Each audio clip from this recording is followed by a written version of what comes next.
Bismillahirrahmanirrahim. Assalamualaikum warahmatullahi wabarakatuh.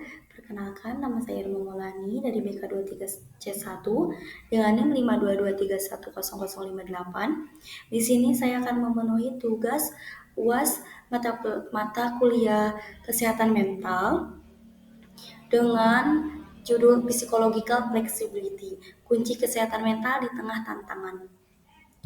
Di sini ada pengantar seperti kesehatan mental itu penting ya.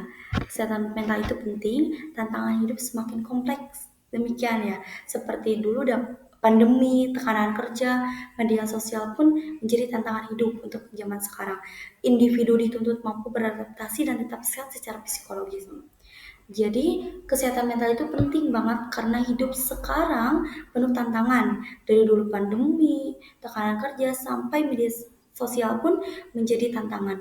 Solusi biar tetap kuat gimana gitu? Ya, belajar dari fleksibel secara psikologis. Seperti itu. Di sini ada definisi physiological flexibility.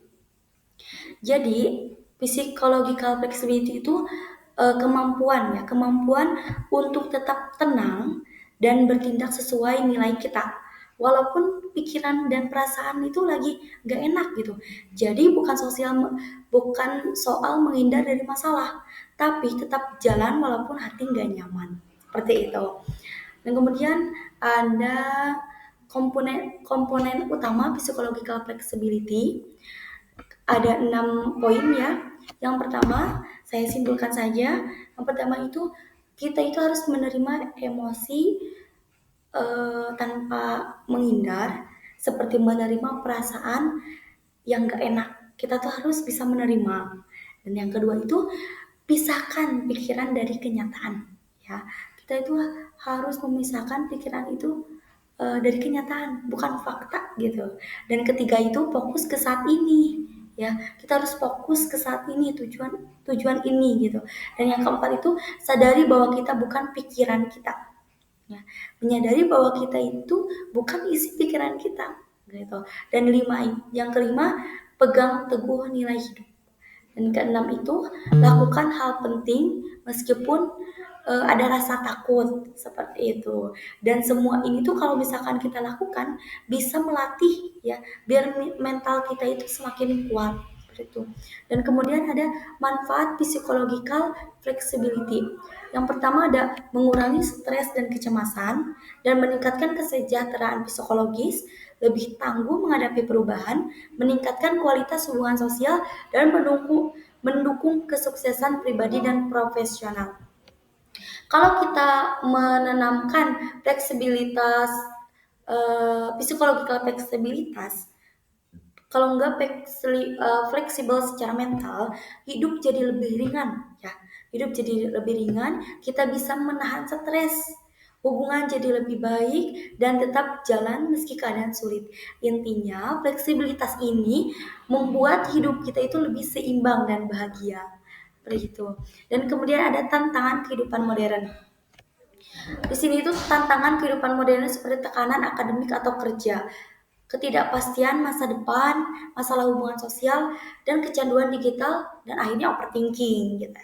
Kemudian di sini tuh bisa disimpulkan ya, tekanan zaman sekarang tuh seperti berat ya, berat banget dari tugas kuliah, kerjaan sampai overthinking karena medsos bisa jadi gitu ya. Tanpa kemampuan fleksibilitas, kita bisa cepat stres dan mental drop. Jadi dikit-dikit kita untuk bisa melatih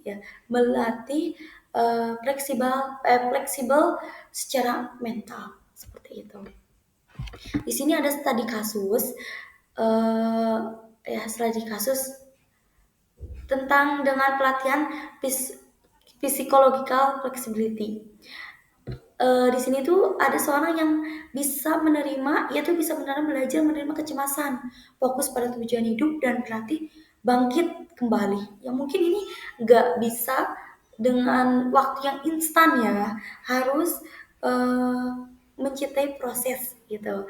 Di sini tuh bisa dicontohkan nya seperti itu ya, contoh singkatnya seperti itu, contoh nyatanya seperti itu. Jadi dia itu bisa menerima rasa cemas dan kembali ke tujuan hidupnya gitu.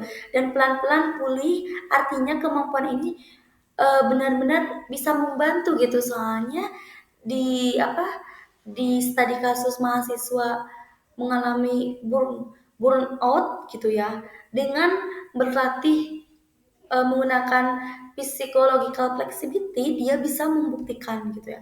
Tapi balik lagi, kita itu berarti tidak bisa dengan waktu yang instan. Kita itu harus mencintai proses seperti itu.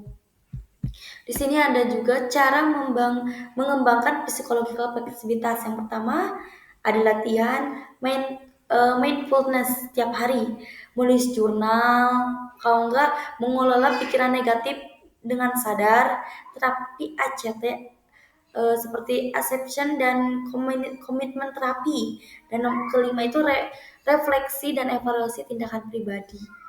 Nah, dengan banyaknya latihan ini, apalagi dengan refleksi dan evaluasi tindakan pribadi itu, semua ini bikin bikin kita itu lebih kenal diri dan lebih kuat menghadapi hidup seperti itu.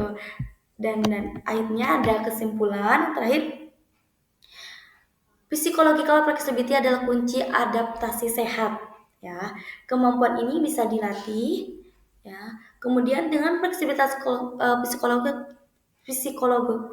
psikologis kita bisa tetap waras dan berkembang. Jadi kesimpulannya itu psychological flexibility itu bukan bakat, tapi kemampuan yang bisa dipelajari. Dengan melatihnya kita bisa lebih tahan banting, gak gampang stres, dan tetap jaga diri sendiri meskipun dunia lagi gak baik-baik saja. Seperti itu. Mungkin pemaparan materinya cukup sekian. Mohon maaf bila masih banyak ada materi yang kurang lengkap dan kurang dalam pematerian. Saya ucapkan terima kasih. Wassalamualaikum warahmatullahi wabarakatuh.